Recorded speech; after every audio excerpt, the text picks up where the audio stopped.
right, folks. Good afternoon. It's afternoon our time, and welcome to another edition of the Art of Being podcast with the creator of the Matrix, and I'll let him introduce himself. Oh, I'm Kevin Polk. And we have a special guest today, Elena. Yes, I'm Elena Zaklas. And Elena is one of our mastermind people, works with us, and she's going to be with us. We're going to introduce her topic in just a minute. She's our special guest today. And the Art of Being podcast is our attempt to fine-tune the ACT Matrix work that you may be doing and that Kevin and I and Elena are doing, as well as to get the word out about our favorite sponsor, Kevin, and I'm going to let you take it, and that would be... Oh, the ACT Matrix Academy. That's our sponsor. That's it. Phil and I certify people and others, work with people to get certified in the ACT and Pro-Social Matrix, just in case you need it, for your professional development or whatever, or you just want another or something to put on your wall. What the heck? But go to the ACT Matrix. You never have too many things on your wall. And the other thing we do is the mastermind, of which Elena is a member of the mastermind. Members, yes. And it's probably also on the website. And if it's not, send me an email. And the way you would do that, sign up to anything that is on the front page of the ACT Matrix Academy, and you'll get an email from me, and just respond to that. We'll be there. Yes. There we go. That's our sponsor. That's it. So without any further ado, I'm going to introduce Elena to you, and she has a topic today that actually there's been some requests for this topic, so I'm going to let Elena introduce it, and Sure. then we'll see where it goes. So take it away, Elena. Okay, great. Thank you both for having me. I always love coming on and talking with you guys and with our mastermind group. And for anybody that is, the mastermind group, just one little plug for it before I go on. It's just such a great place to come and meet and talk with other colleagues from all around the world and share ideas and talk about the work that you're doing and how you can grow as a professional. And it has truly, truly helped me as an individual in my personal and professional life. So if anybody that's considering it, I strongly encourage you to reach out to Kevin and to Phil and find out how you can, get a little more information about it, because it's really, it's a great forum, and it's great to talk to other people outside your workforce. And, I can't say enough about it, but on to the topic for today. So we wanted to talk, I think we had the request on how you can use the ACT Matrix when you're working with individuals with autism spectrum that are on the autism spectrum disorder. And the majority of the children and teenagers that I work with, I am a board certified behavior analyst. The majority of my children that I work with are on the autism spectrum. And I have found that using the tool, the ACT Matrix, has been so beneficial to the work that I do with them in individual therapy. And that's really where I'm going to focus on today. Using it with, I guess like a little forward to say is, when I'm using it with my learners that are on the spectrum. So these are students that can communicate fluently, verbally, that can reciprocate conversation. I have never done it with a nonverbal student. I think you can, but you can do it. Yeah. For sure, but obviously Phil's done it the way he's smiling at us. You got to get concrete about it, but you're absolutely right, Elena. Yes. Yeah. So what I love about it, it's a visual tool, right? And I draw it, I put it together, for them, and it's so I get them engaged with it right away, because I'm like, let me draw something for you.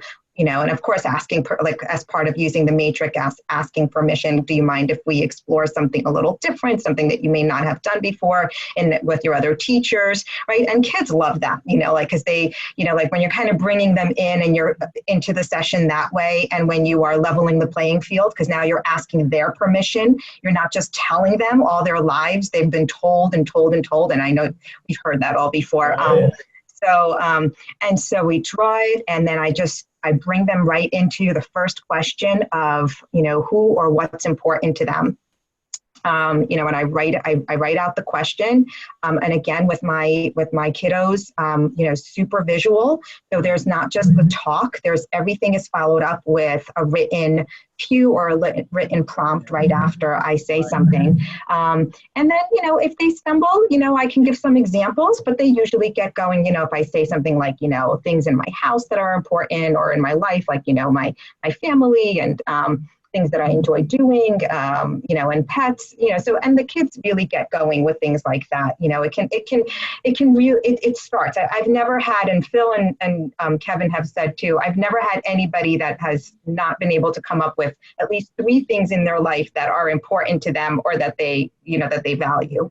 And so then, I move over to the, still on the bottom side, and I explain, I guess I kind of jumped, but I do kind of like, as I draw out the matrix, I do explain all the quadrants. I do explain, the toward side, that there's an away side. I draw a circle in the middle, and I put like a little smiley face in there. And I said, and that's you in the middle, and you're noticing everything that we're doing here, everything that we're talking about, everything that we're going to sort. And sometimes I'll, go even a step further, and I'll just talk about that sorting is an activity that you've always done. Have you ever had to sort your ABCs? Have you ever had to sort your numbers, colors? So I'm like, this is the same thing. I'm like, it's super easy. There are no wrong answers. Yep. Everything you say, it's your opinion. And, there's no... I like how you make it concrete for them, Elena. That's really cool. Okay, yeah. And then the second question, I'm like, and I love the phrase that we use in mastermind group, and that Phil and Kevin, what shows up inside, what yucky things show up inside. So using like just simple language with them, and giving examples of, have you ever been afraid? Have you ever been scared? Have you ever been nervous about a test, or nervous about going to an event or a party? So, and that gets them going, and they can relate to something like that. And so then I will explain, well, then those are the yucky feelings that show up, and then we start listing them. And then we talk about what do we do or say, like and then I guess before we even go up to the next quadrant where we talk about, away moves or away things that we can say, I talk about that, nobody really likes feeling that. It's very normal for us to have these feelings, and it's also very normal for us to want to get rid of them. And so I'll bring in some other examples of like when you have a stomach ache. Do you want to continue to have a stomach ache, or do you want to try to get rid of it, right? Or if your elbow hurts or something like, so we always want to try to get rid of things that are uncomfortable. And when we're nervous or scared, we want to get rid of those feelings. And it's very normal for us to try to get away and escape. And for me, it all makes so much sense, right? Because when we're looking at what's the function of behavior, right? So we either want to go toward what we value, what we like, or we try to get away from it. And then we begin to engage in behaviors or say things that will get us away from what we don't like, whether it's stress or whether it's being yelled at, right? Or any of those yucky feelings, being afraid. And so then we'll start listing all the different things that they might do and say to get rid of those yucky feelings. And sometimes this will take one whole session. Yeah, it could take time, right? Sometimes it might take, 2 sessions or 3 sessions, because then we go into, we stop and I talk about that. Even though these are very normal behaviors or things that we engage in when we want to get rid of things that are uncomfortable, but sometimes, I'll ask them, I'll bring them back to the middle. I said, when you yell, or when you run out of the room, or when you, do something at school, right, that will get you, you throw something. Right. put yourself back in the middle of the matrix. I'm like, you're in the smiley face. I'm like, what happens? I'm like, what happens to you? How does everybody around you react? Oh, I get in trouble. Everybody blames me. It's not really my fault. Yep. A lot of listening, and reinforcing what they're saying. Like I hear what you're saying, that you're the one that's getting in trouble. It's not fair that you're the one that's getting in trouble. A lot of validating, I would guess, right? Yes, a lot of validating. And that's, and that takes time because, for so many years, the kids are always, they've always been told that what they've done wrong, right? They're being told what they're doing wrong, and right. You're going at it very differently. Yes. Right. And so now it's like, yeah, I hear you. But how about we talk about what you can do instead, right? Because then we talk about, you don't like getting in trouble. You don't like that you're being blamed for everything, that nobody's quite understanding you.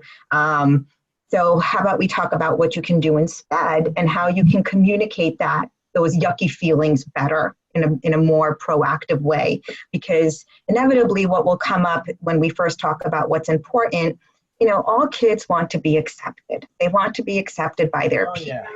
They want to be accepted by their family, by their teachers, and we talk about as human beings that we want to be part of the tribe. We want to fit in. They want to be included is the word I use, right? Yeah.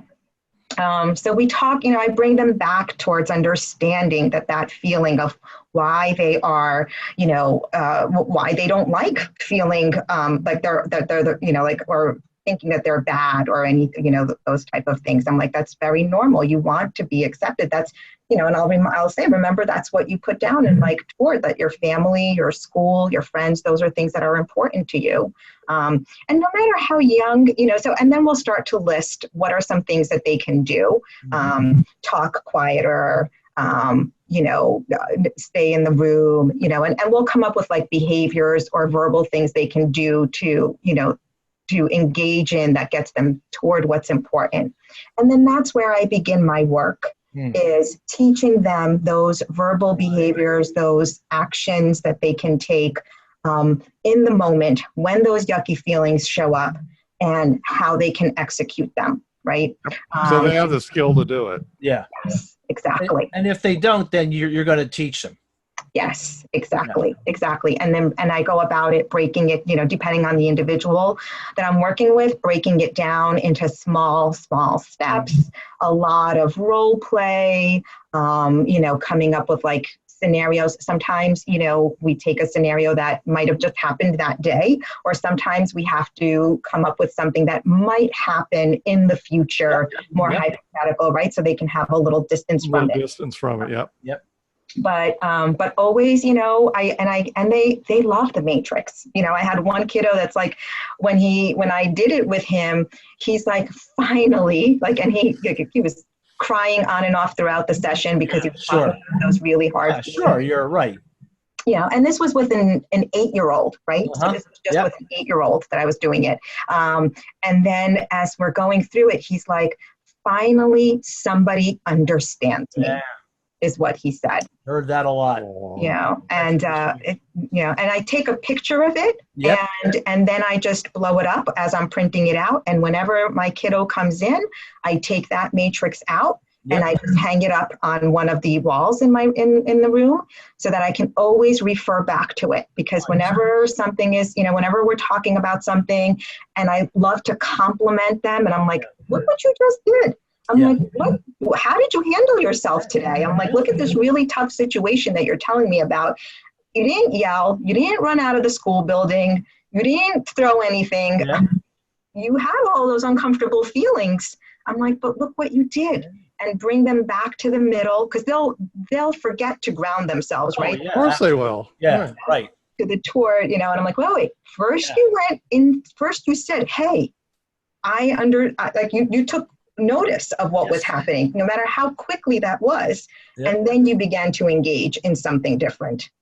And it's a process. It's definitely a process, right? Because we know when wiring, right? It's creating those different channels. And those different pathways in our brain, in our mind, right, that have never been, used as often, and now continuing that process, continuing that discussion of like, okay, like, like almost like you're shoveling a path, like a path of snow, right? You keep going over it and over. You're creating a channel for them to go down. Yeah. And I also like that you take it and you put it up, because that the visual is so important with ASD kids, and it really does help them to get anchored and oriented if they can see it and talk about it at the same time. Yeah. Autism spectrum disorder.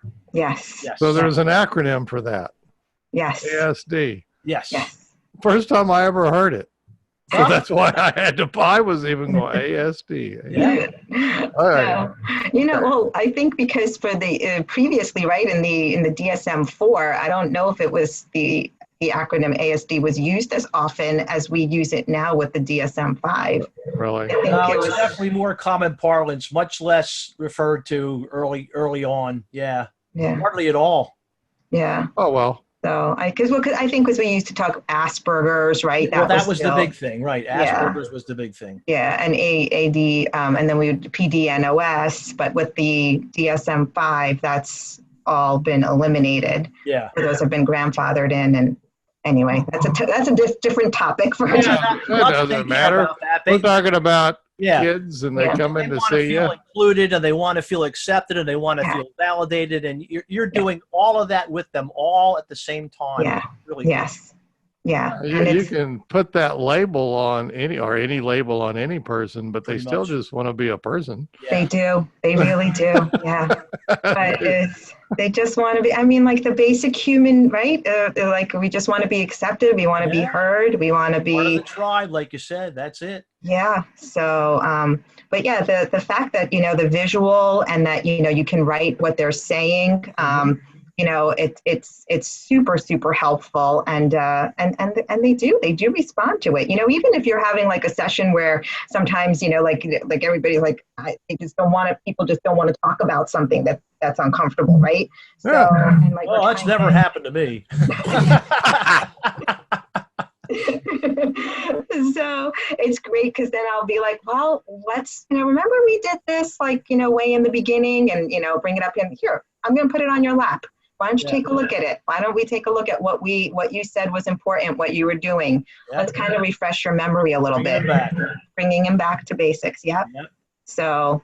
And I like your smiley face in the middle. That's great. Represents noticing. Yeah. Yeah. Yeah. I like it, And it gets them because they're like, can I just add, like some of my kiddos, like they're like, can I just take your marker and just add a little hair? Can I put some ears to it? He's like, and I'm wearing glasses. He's like, can I draw some glasses around it? I'm like, sure, because all of this, right, I'm pairing, I'm establishing a rapport with the kid and, icebreakers and, things like that. Yeah. So it's just, it's such a great, easy tool. Yeah, and when they start saying things like that, like, oh, can I, then you got them. It's like, they're in it, they're just doing it. They're just doing it, Then the word engaged comes up. They're now engaged in the process. Capital E.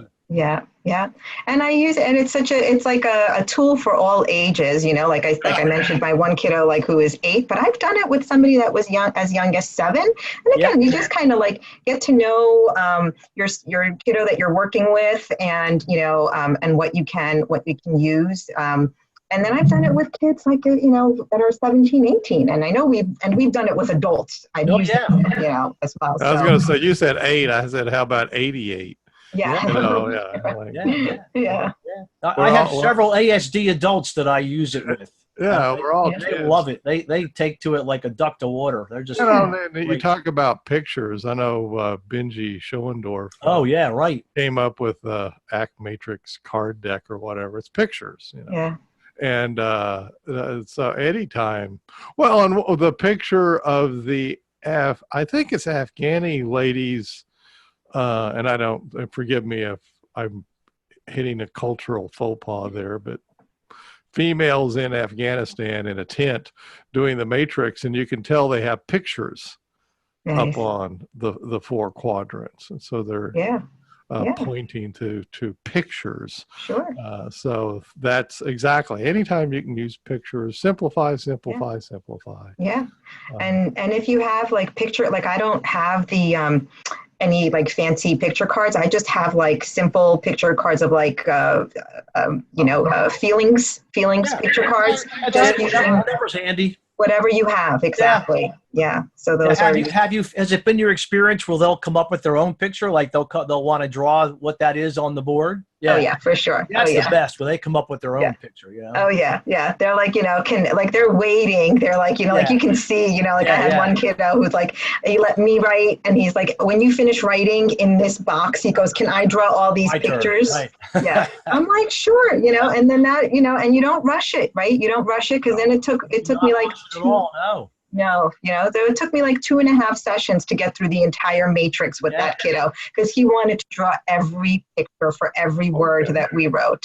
And I'll bet he was engaged the entire time. Mm-hmm. Right? Yeah, the process of engagement that we're really going for here. Yeah, exactly. Something came up a while, and I've been asked this question many times over the years. It's like, so the matrix is his way of, looking at the self, doing a behavioral analysis of the self, whatever you want to call it. But, what if somebody has a skill deficit? Well, what then? Well, if you know how to teach to the skill deficit, teach, Yes. That's teach them. Really, they don't know the behavior, we got to teach them the behavior. Right. We all got a skill set deficit in something. Yeah. And if you need to learn how to do something, you need to learn how to do it. And if you have the expertise to teach them, well, do so. Right. And then you can role play with them, especially on this verbal stuff of how you might go say something to X, the teacher or a friend or whoever, and say, well, if you don't know what to say, we can work on that. And if so much fear is showing up inside of you and it's stopping you, well, let's play with it so that hopefully you can learn how to do it so well that you are comfortable doing it in a future situation. And those skill deficits are great. And work on it. So I get asked that a lot because it doesn't come up so often. But sure. Yeah, I've gotten that too. And Elena's, I think I completely agree with her. And this should be an example. Anybody who's wondering, well, you can do anything you want with the matrix. If you want the matrix, back to it, folks. The matrix is a picture of a human being. That's it. There's no, it counts for everybody on the earth that's a Homo sapien. Let's really get really scientific. A Homo sapien, that's it. And so, so if you say, can I use it? Because they're people. And usually you can engage people in, telling their story, or at least a snippet of their story with the matrix. And we all like to do that. We all like stories and, to tell our stories. And I think the people that you're working with, Elena, autism. I got it. I got the acronym. I'm an expert. No. And I am not, folks. I'm just kidding around. But not that I have not, oftentimes through my career, which spans over 30 years, dealt with people that would be labeled having that autism spectrum disorder stuff. I most definitely have many times. But including those folks, if you give them the right context, they like to tell you their story, and they tell the story that they fit in, that they're accepted, that they're part of the tribe, as Elena. And nobody wants to tell the story that I was expelled and sent off into the wilderness. No. Nobody wants to tell that story. Nobody likes to talk about that. Right. And so this is a story of inclusion, and then with the thing, hey, we can tweak this a little bit so that it might even work out a little better for you with the right set of skills and this and that. And so no, it's always engaging. So really way cool. Yeah, it is. It's been very, very helpful for, for me using it, and in my, with the kids, and it's been so helpful for the kids too, because, like they just, it makes sense to them, and then they begin that journey, they begin that quest. That's the quest. Of how they can continue that movement toward what they need to do, and then, and without getting too complicated in this podcast, but then we talk about those stuck loops, and so that's when it's great, to bring it back out and just kind of like show them, hey, look what just happened here, like you're just kind of like going back and forth, you're not moving anywhere. We could explain it to the listeners. On the left-hand side of the matrix, I use anxiety most often. So anxiety has shown up, and there it is. Oh, my goodness. I need to get rid of that anxiety. What do you do to get rid of anxiety? Well, believe me, folks, there is a long list of behaviors that people do to get rid of anxiety. Hey, we can fill out notebooks full of behaviors that people use, but the number one, the basic one is, well, avoid. Like, if I want to be afraid of it, I'll just avoid it in the first place. And then there's the fancy ways of avoiding Netflix and alcohol and this and that and the other. But anyway, at the end of the day, you say, okay, great, that got rid of all my anxiety. And then comes the rats. It didn't get rid of all my anxiety. It came right back. Well, now we've gone back down to that. And it's a loop. You've looped back down to anxiety. Well, quick, what next do I do to get rid of anxiety? And you do that. And then you quickly look up and say, did it get rid of the anxiety? Rats. No, it didn't. And here I go again. And you can get stuck in a horrible loop. And you're spending most of the time of your day in that loop of trying to get rid of something that you can't get rid of, because the human condition is you're supposed to be anxious, because at any time a giant eagle may swoop down and snatch you up. The only thing is that those times are long ago, but it's still part of the human condition. So we're just anxious all the time to protect ourselves, but in this case, we're protecting the ego. And so anyway, those stuck loops, and so a kid comes in and they want to talk about being stuck. You can say, remember, we can draw a picture of that. And then, by the way, people out there, they love that too. Whenever you show it to somebody and you show somebody a stuck loop and they go, that's it. That's what I'm doing. And it's right. And they see it, because just telling them, is that's not even halfway into it, but like when you are listening and jotting it down and drawing it out for them as they're talking, and then having them come back and reflect on it, that is really when they will, like you can just see on their face where they're like, it's not, I got that relief, but I'm still back where I started. I'm not where I wanted to be, which is on the right side of the matrix, which is where I'm feeling good about. Which is basically it. It didn't magically transport me over to the right side of the matrix. It didn't. No. And then and they will say that there is that temporary relief. Well, how'd that work for you? Oh, it worked. Oh yeah. But and then you would say, well, did it work forever, or are you back where you started? And then they're like, no, it just worked for a little bit, but now I'm back here again. And so the great news is you can say, you know what, I do that too. I mean, no human is immune from doing the occasional few trips around the away loops. Absolutely. Saunter down memory lane a few times. Sometimes more than a few. But which goes back to it. You're having a very. I mean, is it expert to student or whatever? Yeah, but it's much more personable. Oh yeah. And they can say, hey, this person, they're leveling with me. They're wanting to stand side by side with me and help me through the journey. Right. Exactly. And, you're aligned with the person. You're allied with the person. And we all love allies, right? Yes. I can't get enough of them. In the one podcast we did, we were talking about the one sentence persuasion course. Oh, yes. And one part of that is people, they want you to help them throw rocks at their enemies. Right. Yeah.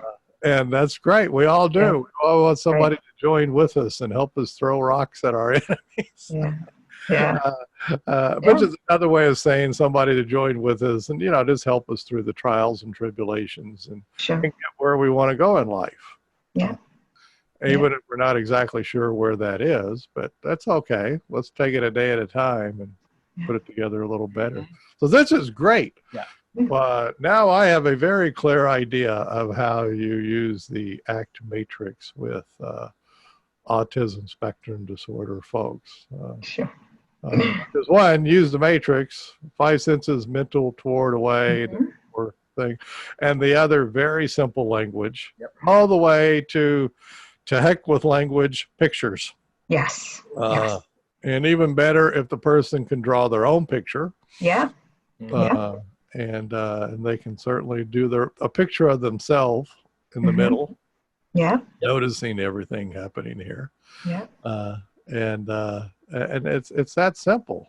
Yeah. And once they get the picture done, then you can go to more, I guess I would say the more traditional behavioral, the stuff you do. Because I'm not saying it replaces all that. It's just it's a nice entree into all that. Exactly. It's an enhancement. It enhances it. And I think it's, like with certain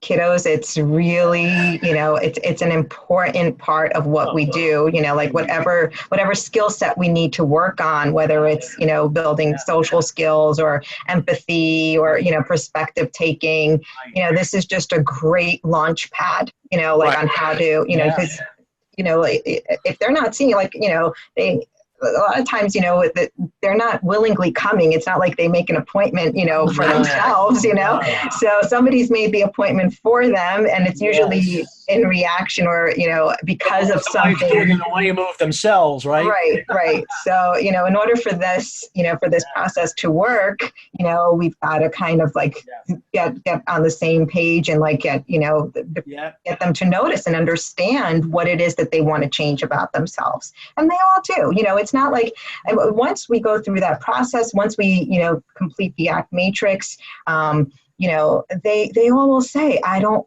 like to be angry. I don't like to be kicked out of school. I don't want to be sent to the principal's office. I don't want to be yelled at by mom and dad all the time.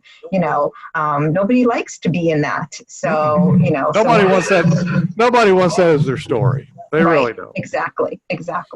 So you're saying something very important. And I was going to mention this before that. This really sets you up for when they want to come back to see you. As I have to go and see, do this.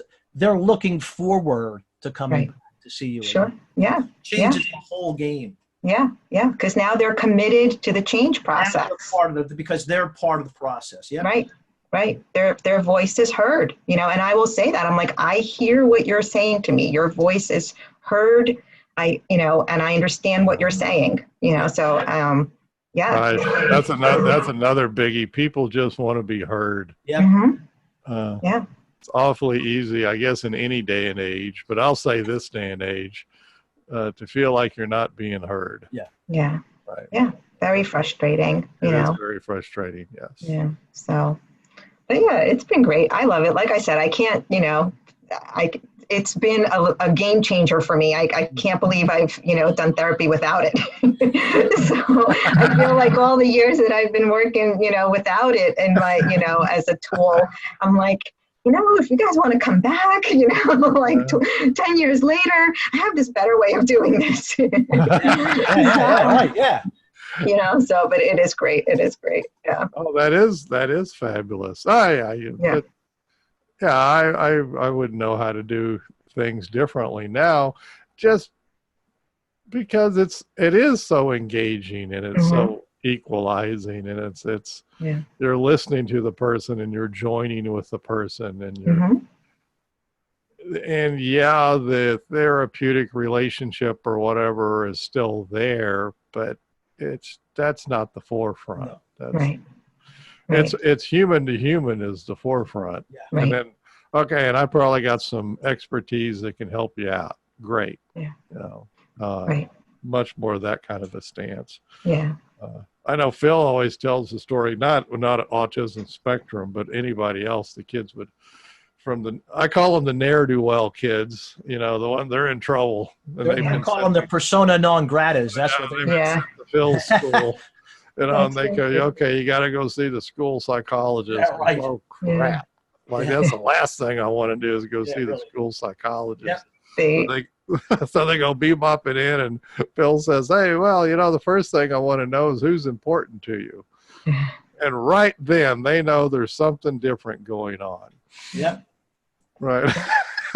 he didn't want to know about what they were doing wrong or No. anything like that. No, I'm interested. Who's important to you? Yeah. And that's the game changes at that point. Yes. Mhm. It's really profoundly different from then on, because now the pursuit is, well, okay, yeah. And then it's, you know, of course, people are important, but being part of school is important. Being part of a social group is important. All of that. It is You important. betcha. Yeah, all of that really is important. Right. That's what's really important to them. Right. Let's see if we can, you know, take a look at all this stuff and get you there. And then they want to come back. Yeah. Right. They want to achieve that stuff. So it's fun stuff. Well, thank you so much for coming on. Sure. Thanks, guys. This is Thanks for great. having me. So what do we title this thing? The ACT Matrix with ASD? No. I was kidding. Yeah. I'm trying to find what was the original invitation when you sent it to me. It was a while back. It was a while. Let's see. Yeah. And yes, folks on the podcast, this is often a part of the podcast, as Phil and I and the guests decide what the title. Yes. Because we want it to be a catchy title, so people will. Well, hopefully you've already seen the catchy title and it got you this far into the podcast. Right. So our last one was Major League Baseball. Yeah. Believe it. Whereas the last one we titled anyway. Yeah. But Phil and I go all around. We go Major League Baseball, end of life care. Thanks. Whoops, meritocracy. Tour de force. Yeah. We get around. Yeah. But this is the ACT Matrix with autism spectrum. I don't know. Yeah. That sounds good with autism spectrum disorder. There you go. Yeah. Matrix. So. We'll call it like we see it. Yeah, I think, you know, simple. Yep. Yeah. Well, and it Now people out tells. there, Elena, know that yes, you can do. Well, I like titles like that because it's not, you know, flashy or anything, but there are people who work with folks. Oh, tons and And tons. when they see that title, they'll go, cool. Yep. I would like to hear that. And that's, Right. if we call it anything else, we'll miss them because they won't know it's about autism spectrum disorder. Yes. We don't want to do that. We don't want to. Nope. No. It's that. Or the folks themselves. Yeah. Yeah, absolutely. Take out a matrix and start playing around with it. Sure. Yeah. Yeah. To make yourself, you know, self-advocate for yourself and Exactly. understand. Exactly. Yeah, it's huge. But, At any part of your life, anytime, no matter, you know, what category you fall into, but you're in the human being category. Self-advocation is very important. yeah. First, you're a human being, then you get categorized. Right. Exactly. So, I mean, and sometimes it's not always for the best that you get categorized. Right. However, you know, take a look at yourself and see what's going on. Widely available. I mean, the ACT Matrix is widely available on the internet. Yes. We have not tried to hide it. Yeah. Not a secret. No. No secrets here. You can definitely do it. So, okay. Well, we'll Thank be you. back soon with another podcast, and I am positive that Elena will be back on. This is actually your second podcast. The first Yes. one was when it was just me. Yeah. And then we've added Phil, and now we've done this one, and we'll come up This is with fun. an extra one. Yeah, they're always like this. Yeah. They're always, this black tie, sip your tea with a pinky out Really? of Yeah. affairs. Fancy silverware laid out. Oh goodness! I wouldn't be invited to those. I don't get it. No. All right. Just doing this, but we'll keep putting them out. Okay, I'll turn off the recording here. Hold on.